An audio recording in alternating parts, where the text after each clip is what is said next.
I was too busy fixing everyone else's mistakes to listen to my own husband. The words echoed across the banquet hall, perfectly clear over the sound system. My sister, Chelsea, stood in her custom silk wedding gown under the warm spotlight, holding a microphone in one hand and my private divorce letter in the other. The sharp crackle of the heavy paper brushing against the microphone amplified through the speakers, cutting through the silence of 200 guests. The scent of white lilies from the towering centerpieces was suddenly suffocating, far too sweet and heavy for a room where everyone had stopped breathing. Under the table, the stiff corner of a thick envelope pressed hard into the palm of my hand. The edge dug into my skin, but I welcomed the pain. It kept me grounded. I was 38 years old, and until recently, I had been the operations director for our family business. I spent my entire career organizing perfect, flawless events for high society clients, fixing disasters behind the scenes before anyone even noticed them. But I was currently sitting at my younger sister's wedding reception last October, watching her turn the most humiliating failure of my life into evening entertainment. Chelsea read another paragraph about my emotional distance, and every word she spoke was entirely true. I had written those exact sentences to my ex-husband during our final mediation. That was exactly why I could not just stand up and scream that the letter was fake. Our mother, Barbara, stared firmly at her dessert plate, her lips pressed into a thin line. Beside her, our father sat rigid in his tuxedo, clearly terrified of a public scandal, but completely unwilling to stop his favorite daughter. A few guests at the next table raised their phones to record the spectacle. Their screens glowing in the dim room. The bride paused to turn the page, and the stage lighting caught the bottom edge of the paper. Chelsea had folded the corner back, pressing her thumb firmly over the footer.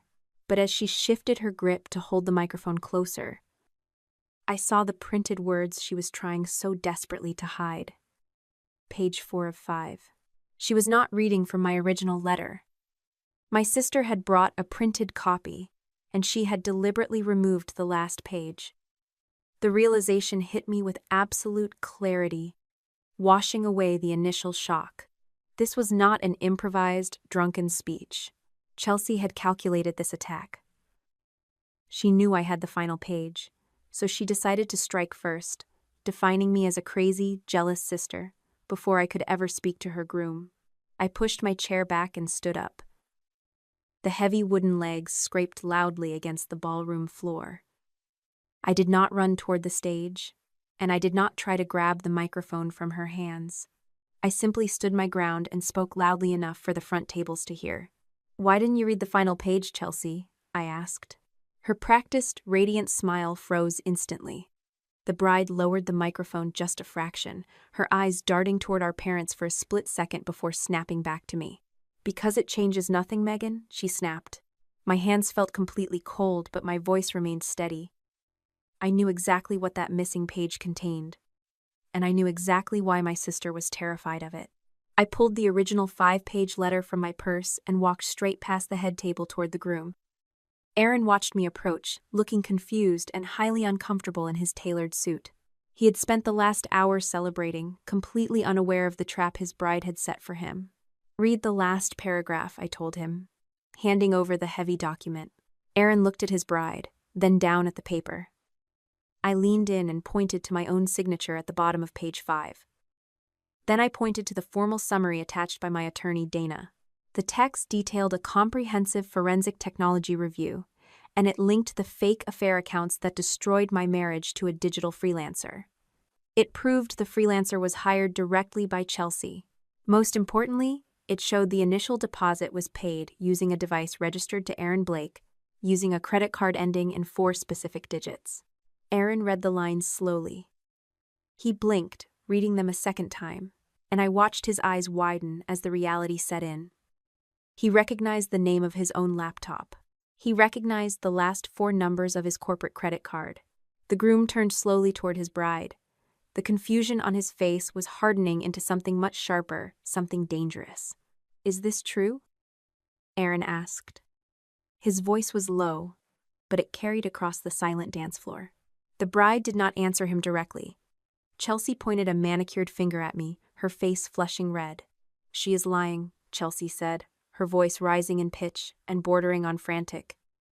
"You know she is lying," You knew about the test campaign from the very beginning, Aaron. You gave me permission. My father finally stood up, raising his hands and begging everyone to please stay calm and remember where they were. The room erupted into quiet, frantic murmurs, so Chelsea tried to use the sudden noise to her advantage.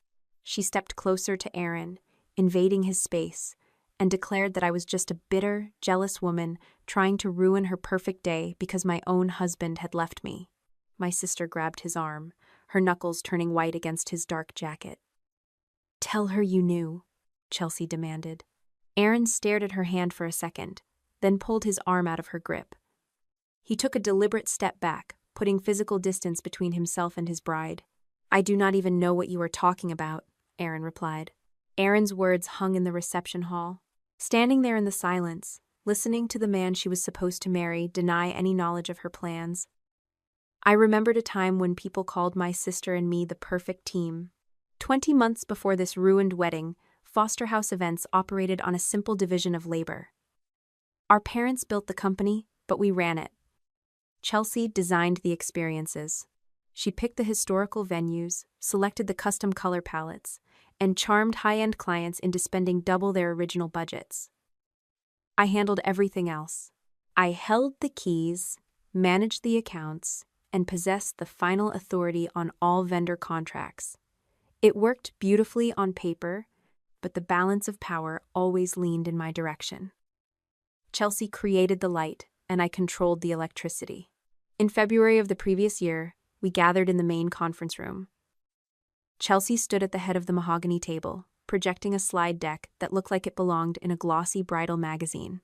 She was pitching a massive corporate expansion, proposing we open 3 new branches in 3 different cities, all within a 12-month window.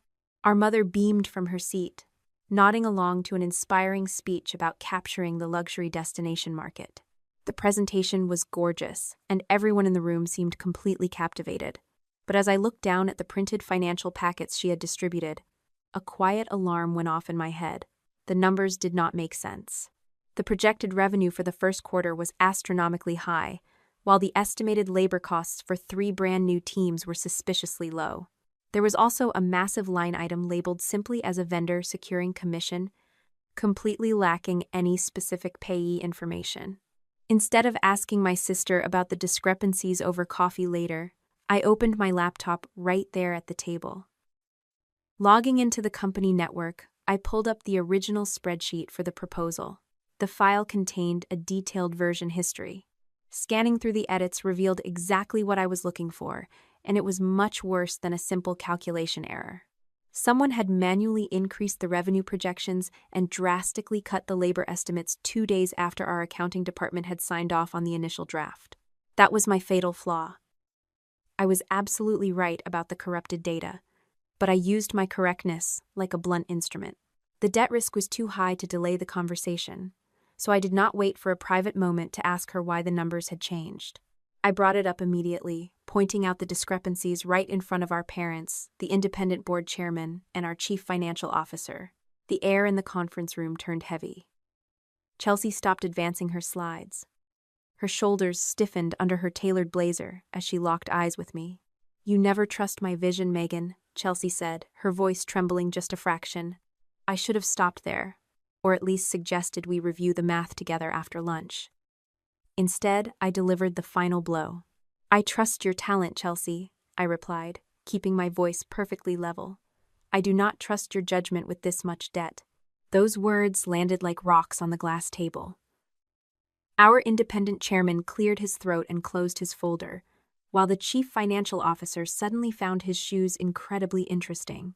My sister maintained her flawless professional smile, but I watched her manicured nails dig so deeply into her leather portfolio that her knuckles turned completely white. The meeting ended quickly after that, and the board tabled the expansion plan indefinitely. 30 minutes later, my father called me into his private office. He closed the heavy oak door, poured himself a glass of water, and told me he planned to name me the new chief executive officer by the following year. I did not run out and brag about the promotion. The thought of what this meant for my sister never even crossed my mind, let alone offering her a clear path to leadership alongside me. Later that evening, I mentioned the obvious tension to our mother. Barbara just waved a hand, dismissing the concern entirely. She insisted the younger girl would get over it, adding that I had always been the stronger one anyway, the daughter who could handle the hard decisions. 2 nights later, we had our regular family dinner at my parents' house. Chelsea arrived with a bottle of expensive wine and a perfectly rehearsed speech. Standing in the kitchen while the oven preheated, she poured me a glass and apologized. My sister told me I had saved the company from a rash, emotional decision, and she thanked me for being the logical anchor of the family. I accepted the apology completely. I believed her because her words fit perfectly into the narrative I wanted to believe, a convenient world where logic always resolved emotional conflict. We finished dinner, and the evening felt like a healthy reset for our working relationship. But while I was helping my mother clear the dessert plates, Chelsea stepped into my home office down the hall. I would find out much later that she had used those quiet 10 minutes to download a complete copy of our shared corporate calendar. She also took photographs of my private client roster, a list of valuable contacts only I managed. My sister was done fighting for approval in boardrooms, and she had found a completely different battlefield. 3 weeks later, my husband received the first message from a woman using my name. The first message arrived on a Tuesday evening. Colin was sitting on the living room sofa, scrolling through his phone, when a notification illuminated the screen. An unknown number had sent him a photograph. It showed me standing next to Ian Davenport outside a prominent downtown restaurant. Ian was a wealthy corporate client, a married man with 3 children, and an incredibly important account for our business. The image was entirely real, taken after a massive vendor dinner, but the frame had been tightly cropped to remove the 6 other people standing on the sidewalk with us. Without the context of the group, it looked like an intimate, late-night farewell. Along with the cropped picture came a series of screenshots. They displayed text messages from a social media account registered under my name. The messages contained very specific phrases, utilizing the exact corporate vocabulary and polite greetings I normally used in my daily emails. Whoever built the lie did not stop with a single photograph. A second text delivered a scanned hotel receipt from a venue scouting trip I had taken 2 months prior. My shared corporate calendar, the same one my sister had downloaded, proved Ian happened to be in that exact same city during those exact same dates. The fabricated messaging account then sent several romantic texts to the unknown number. The sender used a prepaid phone service, making the entire digital trail look credible and deeply hidden. The digital breadcrumbs formed a perfect, devastating line. My husband walked into the kitchen and placed his phone face up on the granite island. He asked me a single question, his voice tight and completely devoid of its usual warmth. He wanted to know if I was sleeping with my client. Looking down at the bright screen, I saw a fabricated message about a hotel room key. A sudden, intense heat rushed up the back of my neck. I spent my entire professional life managing risks, verifying contracts, and demanding absolute proof before making any accusations. Now, the man I had married 8 years ago was willing to throw our entire life away over a handful of anonymous screenshots. "If you already believe this, nothing I say will be enough," I told him. I did not pick up the device to check the phone number. I did not ask him to send me the original files so I could inspect the hidden data. Pride anchored my feet to the floor, and anger made my vision blur. Instead of dismantling the accusation methodically, I turned my back, walked out of the kitchen, and went upstairs to the guest bedroom. Colin did not follow me. The silence in the house that night was heavy, but it was not unfamiliar. Our foundation had been cracking for a long time. Over the previous 2 years, my husband had frequently complained that I treated our marriage like an operational hazard. I routinely rearranged his schedule to fit my client meetings, answered questions on his behalf at dinner parties, and brought my aggressive management mindset straight into our dining room. Just 6 months earlier, I had completely missed a scheduled couples therapy appointment because a floral vendor delivered the wrong centerpieces to a charity gala. Those failures did not prove infidelity, but they had effectively created a massive emotional distance. I had built a wall between us, and the fabricated messages simply gave Colin a convenient explanation for why the wall existed. He was ready to believe I lived a secret life, because he already felt completely locked out of my real one. The next afternoon, the doorbell rang. Chelsea stood on the porch, holding 2 cups of coffee and wearing a deeply concerned expression. She stepped inside, immediately pulling me into a tight embrace. My sister smelled like vanilla and expensive dry cleaning, and she spoke in soft, soothing tones, offering to mediate the escalating disaster. Sitting at the kitchen table, Chelsea gently asked me to explain exactly what Colin had seen. She needed to know the precise details of the evidence, pretending she wanted to understand the full scope of the misunderstanding.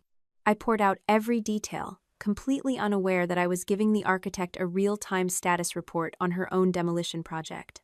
Later that evening, Chelsea sat with Colin on the back patio. She played the role of the sympathetic family member perfectly. When Colin mentioned my cold, dismissive reaction in the kitchen, Chelsea nodded slowly. She told him I had always been distant and detached whenever someone caught me making a mistake I could not control. The true brilliance of the trap became apparent the following morning. Colin walked into the hallway, his face pale and exhausted, and handed me his phone again. A new message had arrived overnight from the anonymous number. I read the text, and my stomach dropped completely. The message contained a very specific sentence about finding a quiet harbor in a loud storm. It was not a generic romantic statement. I had written those exact words in a private draft for our upcoming anniversary vows. The document existed exclusively on our home computer, and I had only emailed it to one person for feedback. A cold realization washed over me. The person constructing this nightmare had intimate, immediate access to my private files. But instead of seeing the obvious culprit sitting right next to me at family dinners, my mind jumped to the wrong conclusion. I immediately suspected Colin was setting an elaborate trap to test my honesty, or perhaps Ian Davenport was hiding a real affair and using my name as a convenient shield. The lie was devastatingly effective because it wove real data points into a fabricated conclusion, continuously updated by the very person pretending to comfort us. Colin did not wait for me to explain the vow draft. He pulled his phone from my hand and retrieved a folded piece of paper from his shirt pocket. He handed the printed document to me without saying a single word. It was a forwarded email from Ian Davenport, addressed directly to the managing board of Foster House Events. He was officially requesting that the company remove me from his account immediately. The forwarded email from Ian Davenport sat illuminated on my laptop screen, and its black text glared against the bright white background. My hands gripped the edge of the kitchen island so tightly that my knuckles began to ache. Ian did not explicitly confirm an affair in his message, but his formal complaint stated that my personal scandal was creating a massive distraction for his upcoming corporate retreat. His wife had seen the fabricated text messages, and as a result, he absolutely refused to speak with me directly. A cold knot formed in my stomach. 2 hours later, a pair of other major clients placed their annual contracts on an indefinite hold. The damage was spreading faster than a spilled glass of red wine on a white tablecloth, and I had absolutely no way to stop it. My parents summoned me to the main corporate office the very next morning. Sitting across from Thomas and Barbara felt like facing a hostile board of directors rather than the people who had raised me. The room smelled of polished mahogany and stale coffee. They did not suggest hiring an independent forensic investigator, nor did they ask to review the text messages themselves. My father just tapped his gold pen against a leather folio, clearing his throat before asking me to take a temporary leave of absence. "To protect the brand," he said. My sister sat quietly at the end of the long table, wearing a perfectly sympathetic expression. Chelsea leaned forward, placing a comforting hand on her notebook, and offered to manage my accounts until everything cleared up. Looking at the three of them, a bitter realization settled heavily in my chest. The family cared entirely about client perception, and the actual truth of the evidence mattered far less than maintaining our spotless public image. I left the building and drove straight downtown, my heart pounding a frantic rhythm against my ribs. Anger completely overrode my usual disciplined approach to crisis management. Instead of consulting an attorney or taking a moment to breathe, I marched directly into Ian Davenport's corporate lobby and demanded 10 minutes of his time. When he finally stepped out of the brass elevators, he looked terrified. I cornered him near the security desk, my voice echoing off the marble walls, sharp and unyielding as I demanded to know exactly who had sent those screenshots to his wife. Ian practically ran back to the safety of his office. Less than 10 minutes later, he dialed Foster House Events and asked to speak with his new account manager. He told Chelsea that I had just ambushed him and threatened his career. My sister realized immediately that I was actively hunting for the source of the data. That same afternoon, the prepaid phone number that had been texting my husband abruptly ceased operating. The fabricated messaging profile vanished from the internet without a single trace. When I logged into the company's server from my home computer later that evening, several crucial emails were missing from our shared promotional folders. I stared at the empty digital directories, finally understanding what I had done. My hasty, emotional confrontation had acted as a loud alarm bell, warning the architect of this disaster to sweep up all their digital footprints before anyone else could find them. Colin packed his suitcases that weekend. We stood in the upstairs hallway, surrounded by brown cardboard boxes and 8 years of accumulated history. He did not yell, and he did not call me a liar. My husband simply zipped his canvas bag shut and stated that he could no longer live in a house where every single question mutated into a vicious struggle over who held the absolute truth. I refused to confess to an affair that never happened, but looking at his exhausted face, I finally acknowledged a different reality.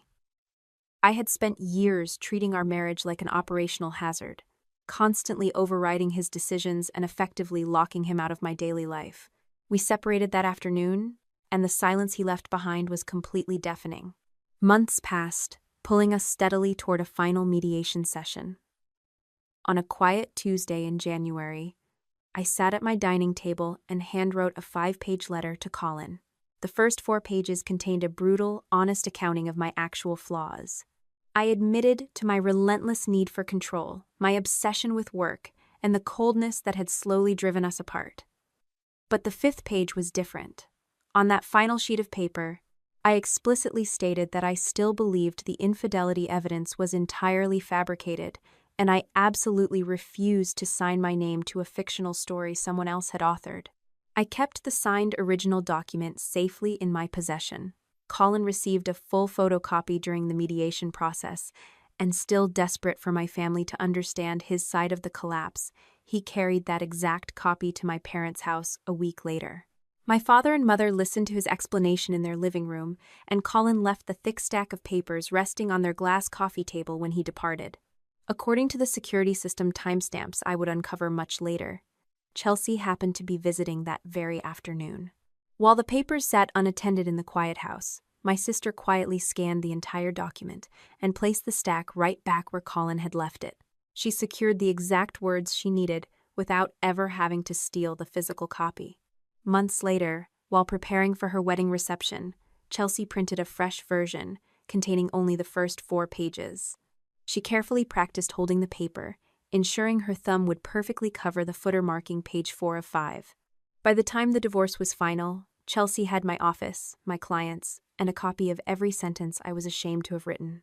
3 months after the divorce became final, I signed a commercial lease for a small space inside a renovated brick warehouse across town. The corner office lacked the sweeping city views and expensive mahogany furniture I used to enjoy at Foster House Events. Dust motes danced in the afternoon light pouring through the single industrial window. My new business focused entirely on restoring historical event venues, requiring heavy lifting and long hours of solitary planning. I had traded my luxury sedan for a reliable 10-year-old estate wagon to fund the startup costs. Building a client roster from absolute scratch was exhausting, yet the quiet independence tasted better than any corporate bonus. The family empire continued operating without me, and I spent my days measuring original crown molding and reviewing municipal permits. One rainy Tuesday afternoon in August, a strange email bypassed my spam filter. The sender listed his name as Logan Price, a digital design freelancer. My mouse hovered over the subject line. It referenced an unpaid invoice and a message interface project. Clicking open the message revealed 2 brief paragraphs and an attached image file. Logan asked if I knew exactly what Chelsea had used the custom message template to accomplish, noting that his final payment was 90 days past due. A heavy weight settled in my chest as I clicked the image. The attachment displayed a high-resolution screenshot of a design workspace, featuring an interface that perfectly mirrored the fabricated social media profile that had destroyed my marriage. My immediate reaction was pure suspicion. This could easily be an extortion attempt or another elaborate trap set by my former colleagues. Instead of replying to the stranger, I picked up my phone and called Dana Whitaker. My civil attorney possessed a mind like a steel trap and a deep intolerance for emotional decision-making. Dana immediately instructed me not to engage with Logan directly, setting up a secure, recorded conference call for the following morning. Sitting in Dana's pristine downtown office, listening to the speakerphone, we finally heard the designer explain his side of the project. Logan stated that Chelsea hired him to create a realistic chat application interface, custom avatars, and a believable conversation history for what she called a target marketing test campaign. He had only realized the true nature of his product when the local event industry gossip finally reached his professional network. Following Dana's strict instructions, the freelancer transferred the complete project directory through an encrypted portal. The attorney opened the master design file on her wide monitor, and we watched the cursor move across layers of digital evidence. The document contained a detailed version history, confirming the exact dates the fabricated texts were constructed. Then Dana clicked on a hidden feedback panel, exposing a series of editorial notes. One specific comment stopped the breath in my throat. The text instructed the designer to make the tone sound more like Megan, accompanied by a forwarded email containing 3 actual paragraphs I had previously written to a vendor. Chelsea had actively provided my real correspondence as training material to mimic my professional voice. To hide the expense, the final invoice submitted to the corporate accounting department was falsely labeled as an invitation animation package. Heat radiated across my shoulders. My hand moved instinctively toward my phone, my fingers ready to dial my sister's personal number. I wanted to hear the panic in her voice. I wanted to tell her I had the design files and demand a confession right then and there. A cold hand clamped firmly over my wrist. Dana stared at me across the polished conference table, her expression completely unyielding. "Do you want an answer, or do you want evidence?" Dana asked, her voice dropping to a low, serious register. The question forced me to freeze. My attorney reminded me that suspicion was not proof, and calling my sister now would only give the architect another opportunity to delete the remaining data. I slowly pulled my hand away from the device, finally admitting to myself that my anger was still trying to dictate my actions. Keeping the digital chain of custody completely clean was far more important than a momentary feeling of triumph. Dana turned her attention back to the forensic report provided by her independent technical expert. The metadata analysis revealed something deeply unsettling about the file transfers. A complete download session of the final fabricated chat history had been executed from a remote device. The machine registration name listed on the network log read Aaron Blake. Furthermore, the initial retainer deposit paid to Logan Price originated from a corporate credit card. The expert highlighted the last 4 digits of the account number, matching them to a card issued directly to my sister's fiancé. I stared at the numbers on the screen, a new wave of confusion washing over me.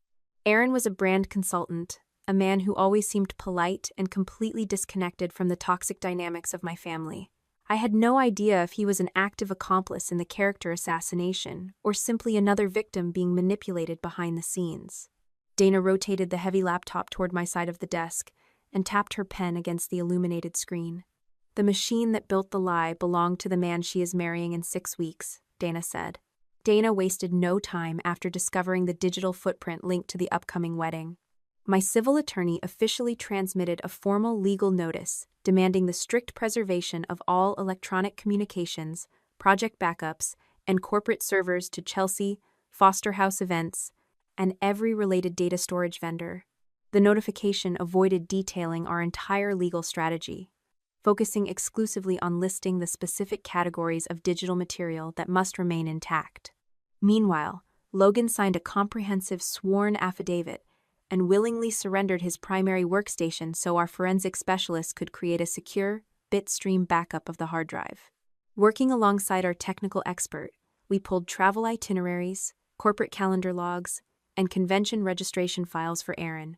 The records proved beyond a reasonable doubt that my future brother-in-law was physically attending a brand strategy conference in another state on the exact days several core files were uploaded and compiled.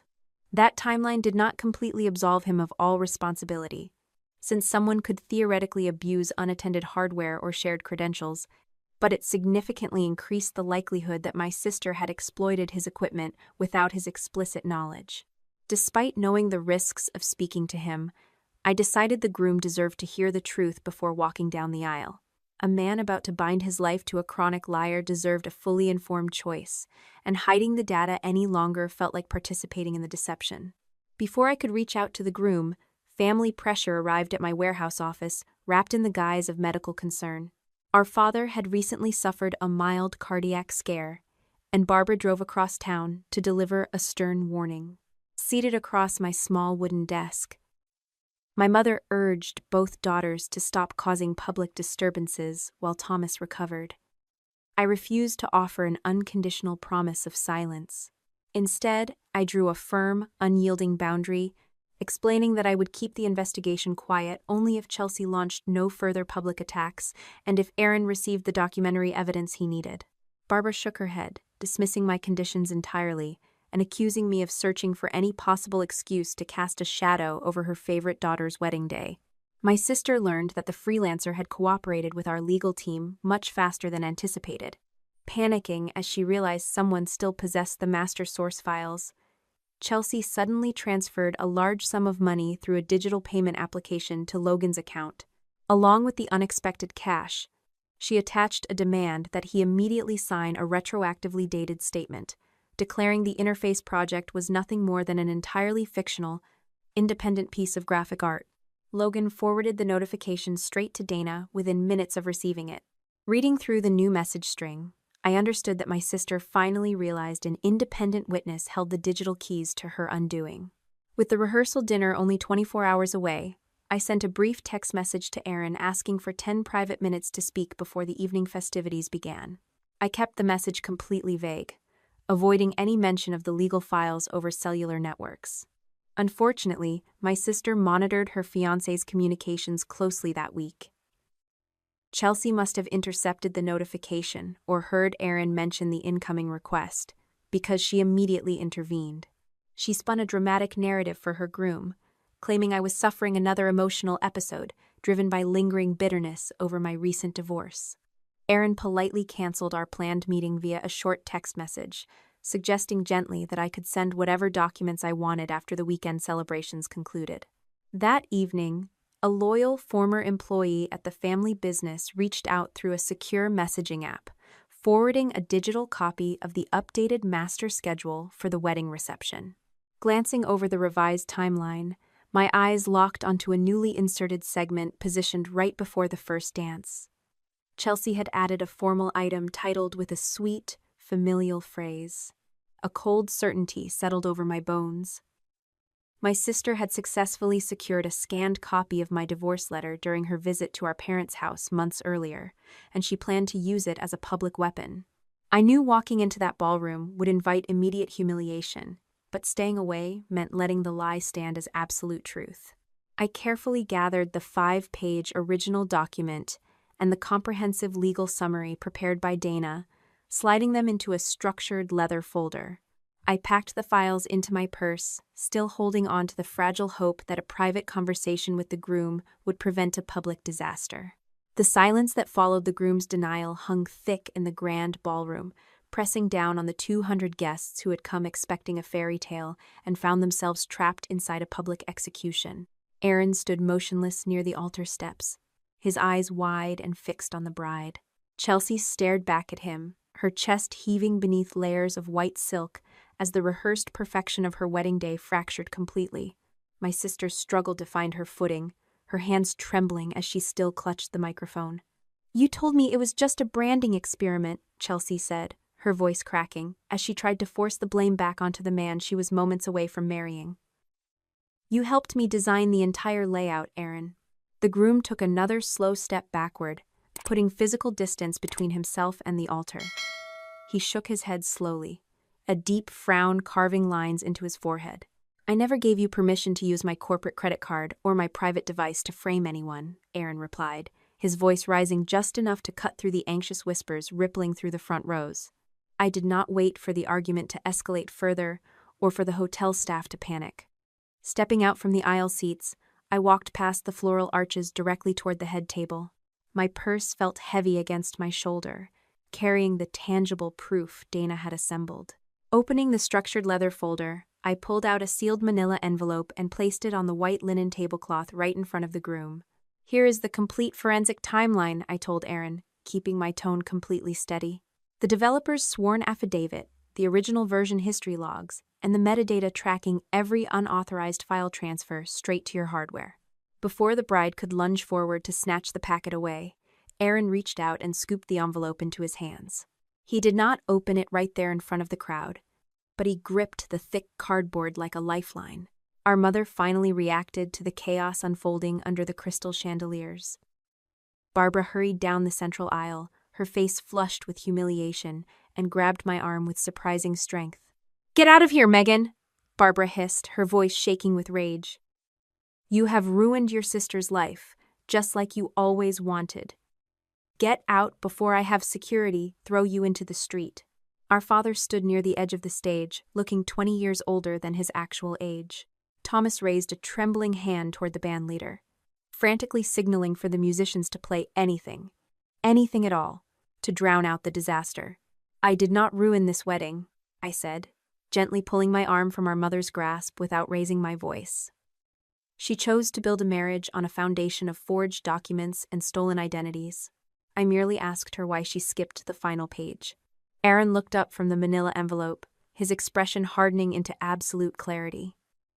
He turned to face the woman standing beside him in the custom silk gown. "We are done," Aaron told the bride, each word dropping like a stone into the quiet space between them. "The wedding is canceled." Panic finally broke through my sister's polished facade. Chelsea dropped the microphone, letting it emit a loud, piercing squeal against the sound system speakers as it hit the polished wood floor. She reached out to grab her fiancé's sleeve, her voice turning shrill and desperate. "You cannot do this to me," Chelsea cried out, tears finally spilling over her carefully applied mascara. "Everyone is watching. You have to believe me." She orchestrated this entire thing just to destroy my happiness. Aaron pulled his arm away from her touch with a sharp, decisive jerk. He refused to look at her tears, focusing instead on the devastating reality of what the documents represented. "No one would ever believe you didn't know," Chelsea shouted, her voice echoing off the vaulted ceilings as absolute desperation took over her reasoning. "Your name is on everything. The card, the laptop, the vendor, records. No one will believe you knew nothing." The surrounding guests gasped. Chelsea froze, finally hearing what she had just admitted. Aaron's name had never protected her. It had only given her someone else to blame. The groom stared at her with a look of pure revulsion, finally realizing he had been nothing more than an insurance policy for a criminal enterprise. Without another word, Aaron turned his back on the altar and walked down the side stairs toward the exit doors, clutching the manila envelope against his chest. Chaos erupted across the banquet hall as chairs scraped backward and guests scrambled to gather their coats, eager to escape the toxic fallout of the Foster family. Chelsea stood alone under the brilliant spotlights, her magnificent gown pooling around her feet like melting snow. She pointed a shaking finger at me, her face twisted in pure hatred. "You planned this," Chelsea screamed, her voice cracking into a ragged sob. "You destroyed my wedding. You destroyed everything." "I asked one simple question," I replied, turning away from the wreckage of the stage. "You answered it with another lie." I walked steadily toward the grand exit, leaving my family behind in the empty shell of their own manufacturing. Pushing through the heavy glass doors into the cool autumn air, I found Dana leaning against the fender of her sedan parked near the valet stand. My civil attorney watched me approach, her expression unreadable in the dim parking lot lights. "Did he take the packet?" Dana asked, opening the passenger door for me. "He took it," I answered, sliding into the front seat and feeling the accumulated tension of the past year begin to drain from my shoulders. "He knows everything now." Dana slipped behind the steering wheel and started the engine, pulling smoothly away from the luxury hotel before reporters or curious guests could gather outside. As we drove through the quiet city streets, a strange, unfamiliar warmth spread through my chest. For the first time since my marriage collapsed, I allowed myself to feel a quiet sense of vindication. But my attorney kept her eyes fixed on the road ahead, offering a sobering reminder that the public humiliation at the altar was only the opening chapter. "Enjoy the quiet tonight," Dana said, shifting gears as we hit a red light, "because tomorrow morning she is going to realize she has nowhere left to hide, and that is when she will start tearing down everyone around her to save herself." We drove back to my modest warehouse office in total silence, the city lights blurring past the window as I mentally prepared for the legal battles waiting on the horizon. The digital trails were secure, the physical evidence was locked away, and the first line of defense had completely collapsed under the weight of its own deception. My phone buzzed against the leather seat just as we pulled into the gravel driveway behind the converted warehouse. Pulling the device from my purse, I saw an incoming text notification from an unknown number. Opening the encrypted messaging app, I saw a brief message sent directly to my legal counsel's forwarding line.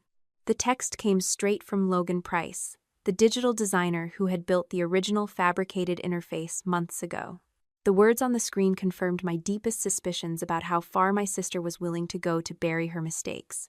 The freelancer stated that Chelsea had just contacted him directly, less than 20 minutes after fleeing the wedding venue, offering him $50,000 in cash if he would sign a sworn statement claiming that I was the one who originally hired him to create the fake affair profiles. I handed the phone across the console to Dana without saying a single word. My attorney read the glowing screen in the darkness of the car, a grim smile touching the corners of her mouth. The game had shifted from a civil family dispute into something much darker, and my sister had just walked right into the final trap by attempting to bribe a witness. Dana instructed Logan to maintain complete calm and avoid taking any unnecessary risks, ensuring every single instruction followed the strict boundaries of legal protocol. Working in close coordination with our technical team, the designer successfully preserved the frantic communication stream where Chelsea offered $50,000 in cash to secure a false confession. My sister begged him to delete all remaining project files, turn over his primary laptop, and leave the state immediately before formal subpoenas could reach his doorstep. Logan recorded every exchange through secure, monitored channels while declining the bribe entirely. The cover-up escalated the following morning. Chelsea routed money through a shell vendor and created a backdated invoice naming me as the person who had commissioned the fake messaging project. She then ordered Tara Mills, a junior employee at Foster House Events, to delete an old project directory under the pretense of routine maintenance. Tara knew the company had already received Dana's preservation notice.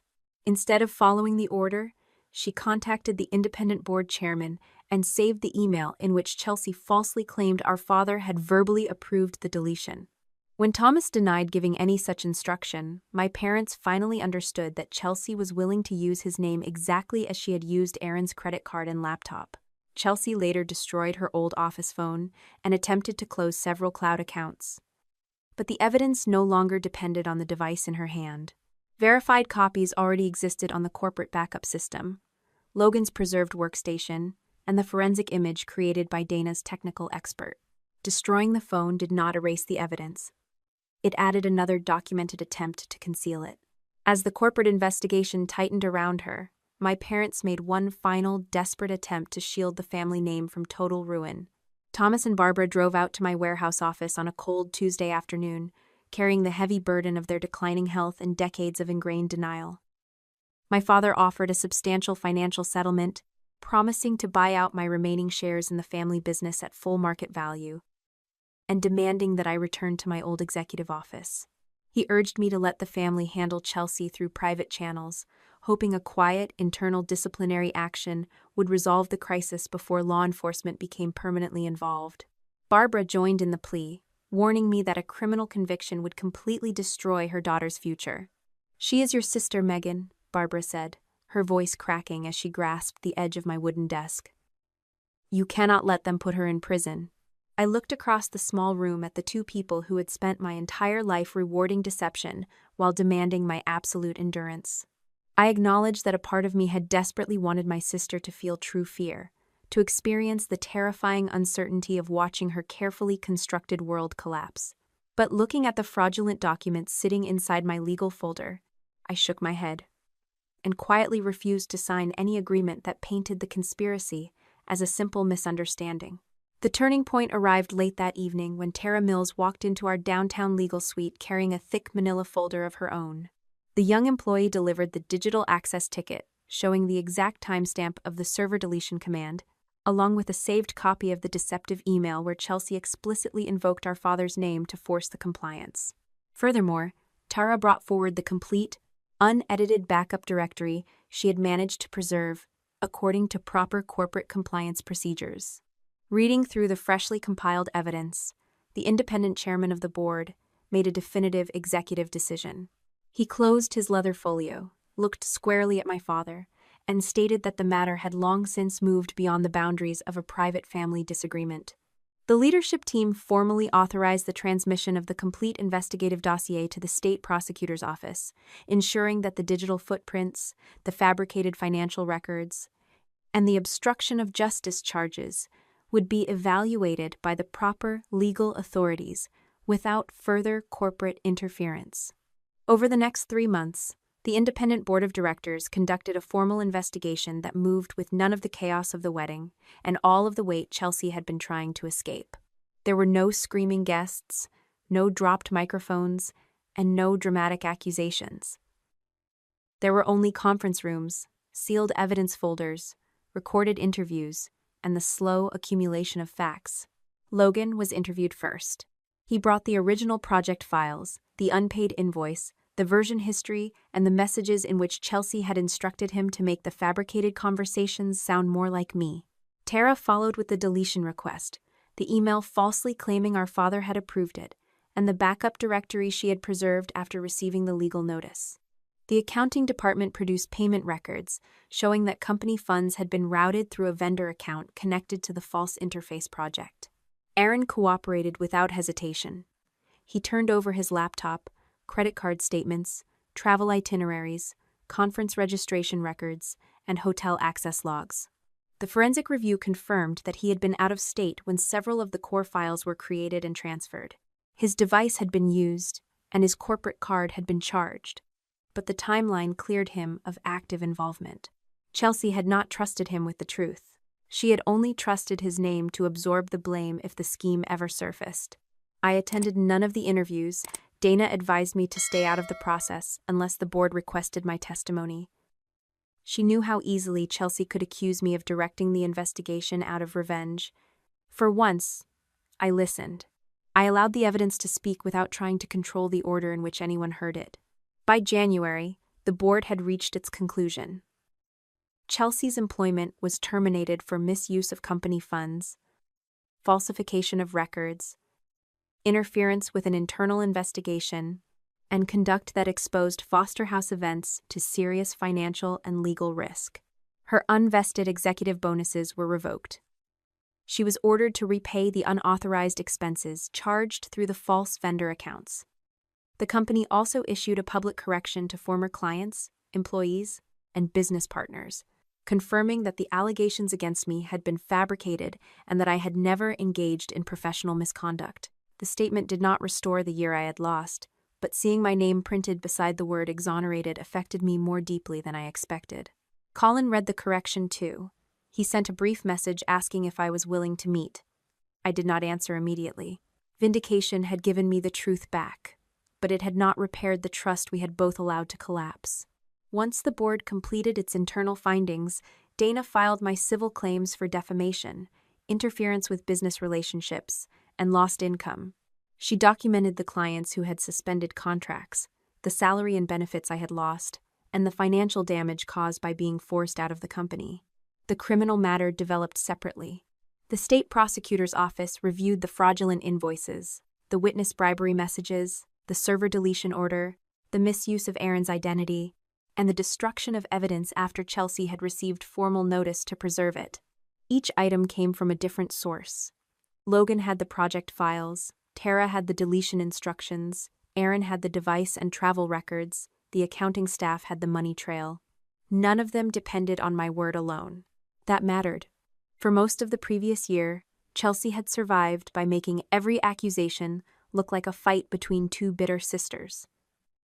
The investigation destroyed that defense. Too many independent records pointed in the same direction. By late February, her attorney understood what she was facing. A public trial would expose the full history of the fake affair, the company money, the attempt to frame Aaron, and the effort to purchase Logan's silence. It would also leave her vulnerable to more serious charges if a jury believed the cover-up showed deliberate criminal intent. Rather than gamble on a trial she was unlikely to win, Chelsea authorized her attorney to begin negotiating an early plea agreement. When Dana told me, I expected to feel triumphant. Instead, I felt tired. The wedding had been the moment Chelsea's mask cracked. The months that followed proved something harder and more important. She had been given chance after chance to stop, tell the truth, and accept responsibility. Each time, she chose another lie. The negotiated agreement required Chelsea to plead guilty to the most heavily documented felony counts involving falsified business records, unauthorized identity misuse, corporate fund misappropriation, and post-notice evidence destruction.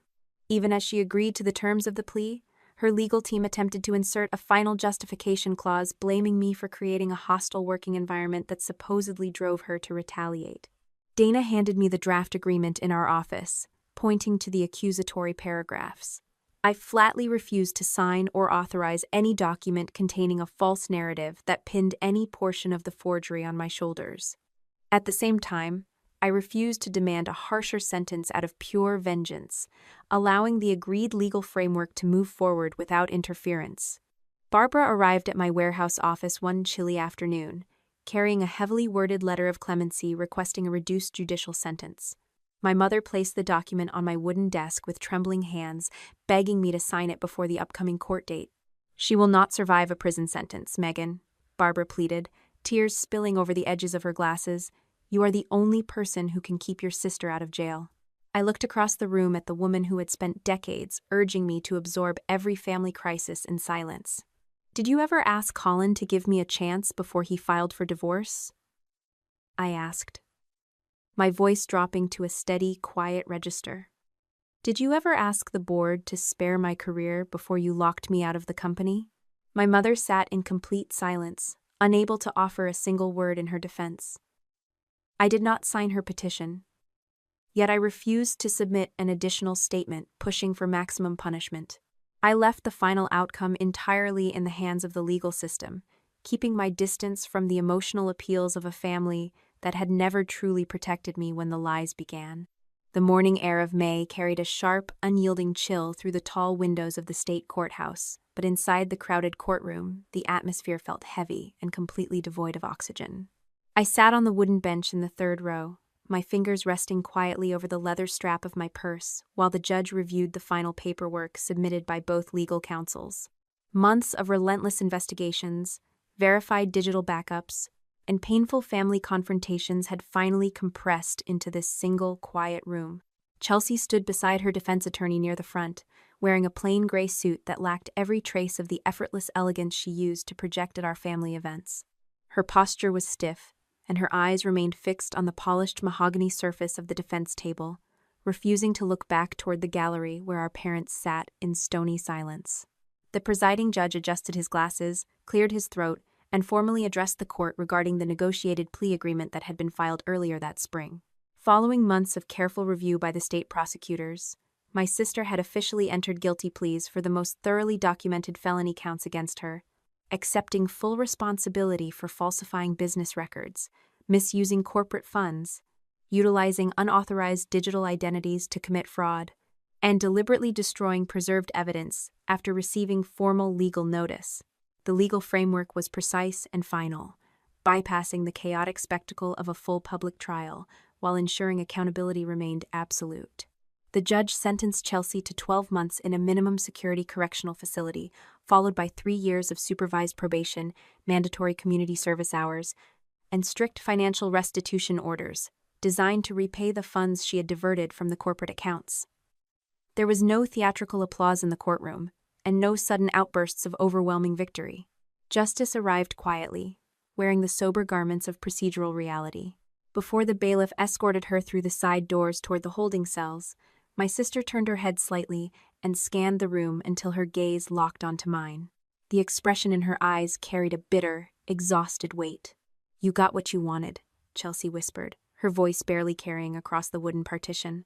"Everyone hates me now." I did not stand up from my bench, and I did not let my posture waver under the final emotional appeal. "I wanted my name back, Chelsea," I replied, keeping my tone steady and completely devoid of malice. "You kept choosing things that cost you yours." She parted her lips, as if to offer one final justification, perhaps asking once more why I had refused to sign her clemency petition, but the bailiff gently placed a hand on her shoulder and guided her away down the carpeted hallway. The heavy metal door clicked shut behind them with a definitive, hollow sound that echoed through the entire courtroom. The cascading consequences of those choices reshaped the remaining landscape of our family within days of the sentencing. Aaron officially terminated the engagement, ensuring his legal counsel completed every remaining formality to completely sever any shared liability or lingering association with my sister's actions. He never reached out to me again, preferring to quietly rebuild his professional reputation far away from the toxic remnants of our social circle, though the formal letters of exoneration provided by our legal team ensured his career remained fully protected from collateral damage. Colin continued his own path forward, quietly dedicating his time to his private consulting projects and maintaining a respectful distance from my newly established life. We exchanged a brief, polite email months later acknowledging the absolute closure of our shared past, but neither of us entertained the illusion that time could reverse what had been broken. My father chose to step down from his active executive role at Foster House Events much earlier than he had originally planned, exhausted by the cascading scandals and the heavy realization of his own lifelong favoritism. The corporate board moved quickly to appoint an external chief executive officer from outside the family, ensuring the company would be managed by professional standards rather than emotional loyalties. Barbara and I maintained a polite, highly restricted form of communication. My mother called occasionally on Sunday afternoons, speaking in cautious tones about the weather or her gardening club, but she never again attempted to sweep family misconduct under the rug, or demand that I sacrifice my boundaries to keep the peace. I answered her calls with calm civility, yet I firmly established that I would no longer step back into the role of the household caretaker who cleaned up after everyone else's disasters. A few weeks after the sentencing proceedings concluded, Thomas sent a formal letter through his corporate attorney offering to reinstate me as the primary operations director of Foster House Events, complete with a substantial equity package and total administrative control. The invitation represented everything I had once believed was my ultimate birthright within the family enterprise. Sitting at my desk in the quiet brick warehouse across town, I read the formal proposal twice before setting it down beside my laptop. I politely declined the offer through an official response drafted by Dana. Returning to the corporate empire would mean walking back into a system that had required me to prove my innocence while actively shielding the person manufacturing the lies. I preferred the dusty floorboards, the industrial windows, and the heavy physical labor of restoring historical properties that possessed actual structural integrity. My independent studio secured its first major commercial restoration contract that spring, earned entirely through competitive bidding and meticulous craftsmanship rather than inherited privilege or hidden financial backing. The work was demanding, messy, and deeply satisfying, allowing me to build something lasting with my own hands and my own verified reputation. By July, exactly 1 year after the initial nightmare began, I unlocked the heavy metal storage cabinet in the corner of my office to sign the final financial settlement papers, closing out the civil litigation. Resting at the very bottom of the top drawer lay the original 5-page document I had written during the final mediation with Colin many months ago. Pulling the heavy papers out into the afternoon light, I flipped through the sheets slowly. The first 4 pages still contained every single brutal, unfiltered confession of my own marital flaws, detailing my relentless obsession with control, my emotional distance, and the high walls I had unconsciously erected around our home. Those admissions were entirely real, and looking at them did not cause me shame anymore, but rather a profound sense of self-awareness. Then my eyes dropped to the final sheet of paper. The 5th page still held the forensic summary, the verified metadata logs, and the cold digital proof of the conspiracy my sister had constructed to erase my identity. I did not take a match to the papers, and I did not tear them into confetti to celebrate a hollow triumph. The document was no longer a weapon of retaliation, nor was it a shield against unmerited accusations. It had simply become a piece of history, a recorded archive of a chapter that had taught me the exact cost of misplaced loyalty and the irreplaceable value of absolute truth. Carefully squaring the edges of the pages, I slid the document back into its protective manila folder and locked the cabinet door with a firm, satisfying click. I picked up my leather portfolio, checked my watch, and walked out the front door to meet the new architectural consultant waiting for me downstairs, stepping directly into the bright afternoon sunlight without looking back. When you spend your entire life building a fortress for others, you often forget to check if the foundation under your own feet is secure. True strength is never found in how much chaos you can silently absorb, nor in how many disasters you can clean up behind people who refuse to hold themselves accountable. Protecting your peace requires absolute clarity, firm boundaries, and the courage to refuse ownership of mistakes you never made. No family title or shared history should ever cost you your truth, or demand that you sacrifice your identity to preserve a comfortable illusion. Have you ever stayed silent to keep the peace, only to realize the silence was destroying you from the inside out?